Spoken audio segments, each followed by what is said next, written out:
경기 형제님 먼저 맨날 먼저 하라는 거야. 네, 괜찮네요. 내가 먼저 할까 이번에? 네. 네, 제가 먼저 할게요. 오늘 읽으면서 저는 지금 뭐 그냥 생각나는 대로 얘기할 테니까 뭐 중구난방 얘기한다 얘기하지 마시고 한번 편하게 합시다. 먼저 이 끝부분에 어떤 생각이 들었냐면 이게 독서 토론 형태로 하면 어떨까 이런 생각이 들었어요. 그래서 우리가 이제 느끼고 한 부분들을 그냥 조금 의문점도 얘기하고 서로 반박할 내용이 있으면 반박도 하면서 한번 그렇게 진행해보면 어떨까. 그래서 왜냐면은 문제의식이 중요한 것 같아요. 제가 볼 때 문제의식. 책을 읽었는데 무비판적으로 읽는 것보다는 비판적인, 그러니까 이거를 이제 폄훼하고 비난하라는 게 아니라 비판이라는 것은 이게 대적하라는 게 아니라 문제의식을 갖는다는 얘기거든요. 네. 그래서 독서 토론이 필요한데 이 부분에 대해서도 좀 그런 식으로 읽었으면 좋겠다. 그래서 읽으면서 내가 감동받고 좋은 부분을 체크도 하지만 의문점 또는 비평의식, 문제의식이 든 부분이 있다면 체크를 해놓고 그리고 그 부분을 좀 우선적으로 좀 같이 나눴으면 좋겠다는 생각이 좀 들었어요. 네, 오늘 저는 읽으면서 내용이 결론적으로 이제 너무 좋았다. 내용은 너무 좋았다는 생각이 들었어요. 오늘날 특히 이제 선교단체 간사로서 활동을 하면서 느끼는 점은 뭐냐면은 복음과 구원을 굉장히 강조하죠. 그리고 하나님의 은혜를 굉장히 강조하는데, 근데 이 부분이 좀 약한 부분들이 있어요. 정의와 또 사회적 정의와 정의의 실현, 이 부분이 굉장히 약할 수 있는데 그 부분들을 이렇게 채워줘서 너무 좋았다. 그래서 내가 하고 있는 복음사역과 또 적절한 또 그 가운데 있는 하나님의 정의 실현을 어떻게 이루어야 될지 그것을 이제 생각하게 됐는데요. 크게 이제 기독교 선교의 큰 두 흐름이 이건 것 같아요. 복음 중심의 선교 또는 사회 정의 중심의 선교. 이건 뭐 봉사라든지 여러 활동들이 나타나는데요. 어쨌든 두 흐름 다 중요하다라는 생각이 됐고, 저는 읽으면서 처음에 어떤 문제의식이 들었냐면 구약의 율법을 끄집어 왔는데 그 구약의 율법을 강조하면서 이 어느 부분이냐면은 그 54페이지에 크레이크 블룸버그라는 사람을 얘기하면서 54페이지 밑에서 두 번째 줄, 여전히 일정한 수준의 유효성을 가지고 있다는 뜻이다. 이 표현에 대해서 되게 좀 애매하다고 느꼈어요. 왜냐하면 여전히 일정한 수준의 유효성을 가지고, 하나님의 말씀이 유효하다는 건지 어느 부분에서 유용하다는 건지 약간 뉘앙스가 좀 이해하기 어려웠다. 근데 이제 제가 이해한 바는 뭐냐면 구약에서 말하는 제사제도라든지 이런 부분들이 오늘날의 예수 그리스도 구원 완성한 이 오늘날에 실행하지 않아도 되지만 거기에 담겨 있는 정신만큼은 우리가 여전히 유효하다 이렇게 이해를 했거든요.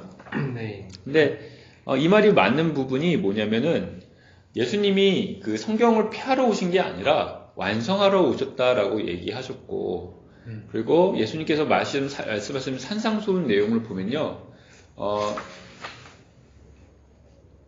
여자를 보고 음욕을 품은 자는 뭐다? 간음한 사람이다. 그리고 형제를 미워하는 사람은 살인죄를 범했다. 오히려 율법보다 더 강력한 요구를 하고 계시거든요. 그게 왜 그러냐? 율법 정신을 살렸기 때문에 그런 거거든요. 그래서 여전히 일정 수준의 유효성을 가지고 있다. 이 말이 어떤 뉘앙스인지는 하여튼 좀 애매했고요. 근데 중요한 건 여기서 우리 구분해야 될 게 뭐냐? 오늘날에 유행하고 있는 율법 중심의 신앙생활, 율법을 지켜야 구원받는다 쪽으로 가면 안 된다는 거죠. 오직 예수 그리스도를 믿음으로 구원이 이루어야 된다. 우리의 신앙의 본질은 확고한데 우리의 삶에 있어서 그것을 실천하는 데 있어서 사회 정의를 실천하고 할 때 그 어떤 구약적인 원리 그것들을 잘 적용해야 된다. 그런 부분들을 조금 더 살려줬으면 어땠을까. 물론 뒷부분에서 어떤 내용들이 나올지 모르겠는데 팀 켈러 목사님이 이제 사회 정의, 성경에 기초한 사회 정의 얘기를 많이 하시는데 이게 얼핏 잘못 신앙적인 중심이 약한 사람들은 그렇지. 우리가 이 사회 쪽으로 가야 돼. 사회적인 쪽으로 가야 돼. 이렇게 흔들릴 수 있다는 거죠. 네. 근데 이제 우리 이제 기독교 신앙인으로서 우리의 구원관하고는 구원관을 건드리고 있지는 않는 것 같아요. 어쨌든. 근데 어쨌든 여기 사회 정의와 관련해서 저는 이제 많이 배우게 된 게 뭐냐면은 정의를 실현하는 일, 59페이지 세 번째 줄에 하나님은 힘없고 연약한 이들을 위해 정의를 실현하는 일을 대단히 중요하게 여기신다. 여기 정의를 실현하는 일에 아직 책을 다 읽은 부분이 아니라서 이 사람이 빼놨다고 얘기하고 싶진 않지만 저는 복음 전파, 전도도 굉장히 중요하다. 네. 네. 네. 그거와 그것도 근데 그 부분이 뒤에 언급되길 바라는데 어쨌든 그 부분과 함께 오늘날 나타나 있는 여기서는 주로 가난에 대한 얘기를 많이 하잖아요. 네. 가난과 사회 정의하고 굉장히 밀접한 관련이 있는 건 사실인데 어쨌든 가난을 중심으로 얘기하는 가난의 원인들 3대 원인이라고 아까 딱 정리를 해주던데 끝에 네. 억압과 재난과 개인의 도덕적 해이 3대 빈곤 원인을 이렇게 딱 정리를 해줘서 너무 좋았어요. 이 부분은 성경에서 개인의 가난의 문제, 그 궁핍의 문제를 이렇게 세 가지 측면에서 보고 있구나라는 걸 알게 돼서 너무 좋았고요. 어쨌든 뭐 조금 더 영적인 시각에서 보면은 그리고 또 좋았던 부분은 어떤 목사님이 그걸 해결하기 위해서 교회를 세웠다. 영적인 문제, 그 바로 이 부분이죠. 교회를 세워 주민들의 영적 각성을 촉구하는 까닭이 여기에 있다. 그래서 영적 각성이라는 표현이 짧게 언급됐지만 이 사회정의에 있어서 중요한 부분이 이 어떤 물질적이고 정신적인 차원을 넘어서 영적인 각성, 영적인 각성이라는 게 하나님을 인정하고 예수 그리스도의 구원을 받아들이는 이것이 아닌가라는 생각이 들어요. 그럴 때 우리의 정신적인 문제, 사회적인 여긴 재난 문제들이 해결되어질 수 있다. 왜냐하면 사람들이 정신적인 수준에서 문제가 해결되지 않는 이유 중에 하나가 뭐냐면은 입장 차이가 분명히 있거든요. 네. 서로 내가 저 사람의 입장을 이해할 수 없고 나의 입장을 이해할 수 없고 그런 자기의 입장이 있기 때문에 이걸 극복하기가 어려운데 근데 영적인 각성을 통해서 하나님을 인정하게 되면 그 자신의 한계를 극복할 수 있거든요. 결과적으로 성경에서 말하는 가난의 극복 방법, 억압과 재난, 도덕적인 해이를 극복하는 그 루트가 영적인 각성이 아닌가 이런 생각이 들었고요.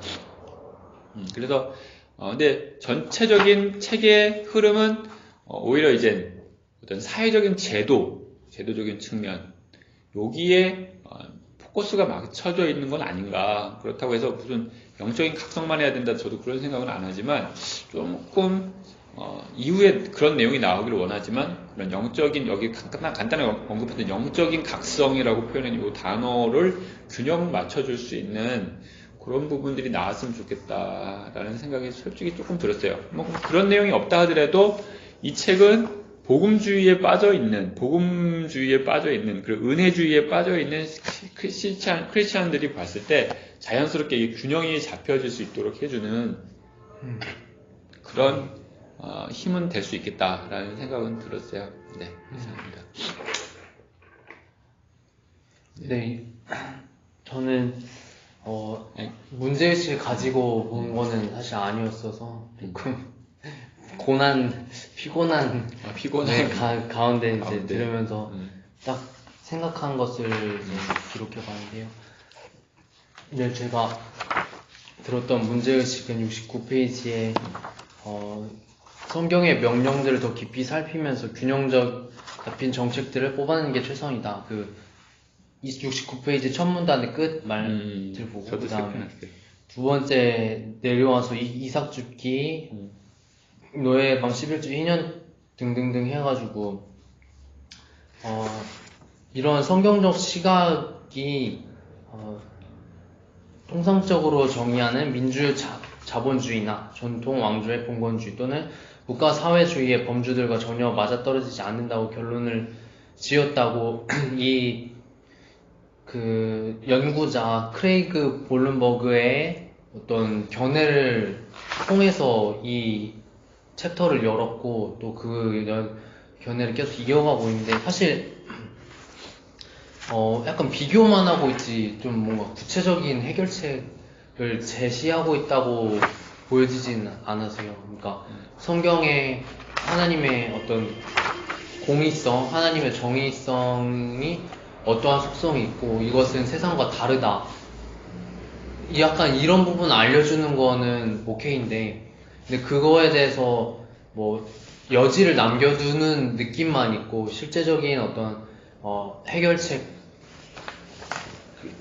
제시한 부분은 아니어서 조금 아쉬운 부분이, 그러니까 어떻게 보면 맛보기만 들어가고 그런 사례들만 소개하고 뭐 샌드타운에 가난한 이주민들이 있었다, 성공 사례에 대한 어떤 해결책에 대한 예시는 빠져 있었던 부분이 있어서 이제 의문이 드는 게, 샌드타운의 가난한 이주민들이 이렇게 계속 가난과 이 빈곤의 3대 요소에 계속해서 급속도로 빠져나갈 동안 하나님을 알고 있는 지도자들, 이들을 그 가난에서 구출할 수 있는 이들은 뭐 했는가, 이렇게 방관의 방관의 관점으로 그 시대를 같이 살았다는 현상을 보여주거든요. 그랬다는 것은 뭐 이런 현상이 일어나야 되는 것은 아니다라고 말하는 것은 아니지만, 이런 현상이 일어났음에도 불구하고 이때 당시에 하나님의 말씀을 받은 크리스찬들은 무엇을 하고 있었는가, 또 그들이 지금은 어떤 활동하고 있었는가에 대한 내용이 뒤에 나올 수도 있겠지만, 그런데 얘기에 대한 검토, 다시 말하면 어떤 문제 제기를 해줬지만 이 문제 제기에서 같이 토론해보고 고민하는 것이 좋은데, 하나 정도의 성공 사례를 같이 제시하는 것이 참고사항이 되고, 그것을 본질적으로 보는 게 아니라 참고사항, 진짜 근거를 삼아서 이렇게 하나님 역사하시는 부분의 내용을 그런 부분으로 우리가 이 사회에 어떻게 보면 개인이 개선할 수 없는 고질적인 악순환의 고리잖아요. 빈곤이라는 게. 이런 게 하나님의 은혜를 통해서 완화될 수 있다라는 가능성만 제시했지, 완화되었다라는 결과는 제시를 안 해주고 있어서 그런 부분에 좀 아쉬움이 있었습니다. 그럼에도 불구하고 하나님 그런 성공 사례의 어떤 승리의 하나님 쪽으로 이제 강조가 될 수가 있기에, 뭐 항상 양면적으로 봐야 돼서 우려해서 일부러 넣지 않았을 수도 있는데, 그런 성공 사례를.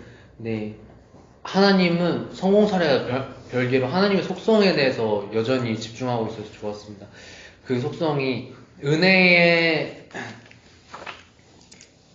가장 유력한 사람조차도 78페이지에 중간 그 내용을 보면은, 가장 유력한 사람조차도 하나님은 엄청난 재물에 흔들리는 분이 아니심을 알고 있었다라고 이제 조그만 글씨체로 적혀져 있는데요. 여기에 내용이 값없이 베푸시는 은혜, 바로 정의의 기초, 다시 말하면 하나님의 속성의 기초, 그 본질이 뭔지를 알면은 이러한 지금 앞서 제시했던 문제의식, 이러한 문제 제기한 것들도 우리가 충분히 토론하고 고민한 끝에 하나님 나라를 위해서 해결해 갈 수 있다, 이렇게 정의가 될 것 같다고 생각이 들어서 아유, 놓쳤네. 네. 제가 말하는 거는, 이제 말하고 싶은 거는, 이 어떤 연구자의 견해를 통해서 오프닝, 그러니까 구약 시대의 율법과 우리의 현재 삶의 연계성, 또 그 기본 원리가 변하지 않고 있음을 알려주면서 이 시대의 그런 사회적인 안타까움, 빈곤을 조명할 수 있어서 좋았고, 또 그 본질이 하나님의 마음이기 때문에 우리도 닮아야 한다, 이런 인격적인 영적인 각성을 촉구하는 부분에 있어서 좋았습니다. 그런데 정말로 하나님이 은혜뿐만 아니라 그렇게 도우셔서 한 사람의 제가 좀 많이 바라는 걸 수도 있는데, 그러한 변모된 사례가 담겨져 있었으면 그게 좀 더 입체적으로 다가오지 않았을까. 다시 말하면 좀 구체적으로 인지가 되지 않았을까. 너무 모호한 부분, 다시 말하면 아까 간사님이 지적해 주신 것처럼 그 표현처럼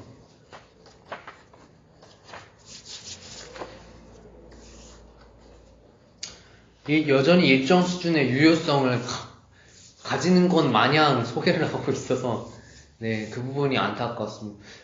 분명하다면 그 약속이 분명 성취된